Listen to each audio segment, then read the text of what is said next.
Hello everyone, নমস্কার। কেমন আছেন? আশা করছি ভালো আছেন। আমিও ভালো আছি।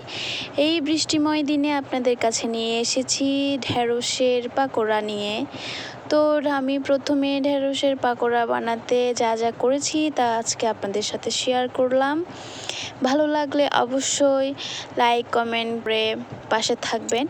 এই যে দেখেন, প্রথমেই আমি ঢ্যাঁড়সগুলোকে কেটে নিয়েছি। এরপরে আমি চালের গুঁড়া আর ময়দা মিক্স করে ওখানে এক এক করে হলুদ লবণ দিয়ে দিলাম।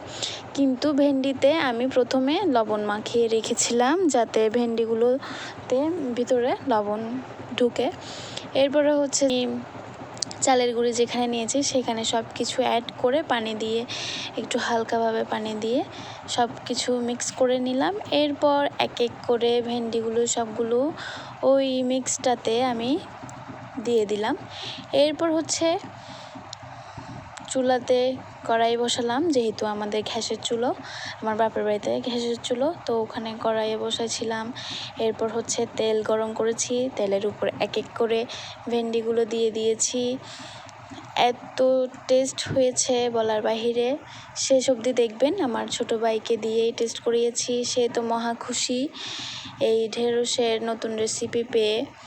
তো সবাই কমেন্ট করে জানাবেন কেমন লেগেছে।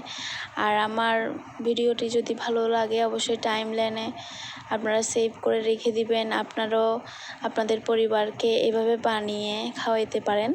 ধন্যবাদ, সবাই ভালো থাকবেন। নমস্কার।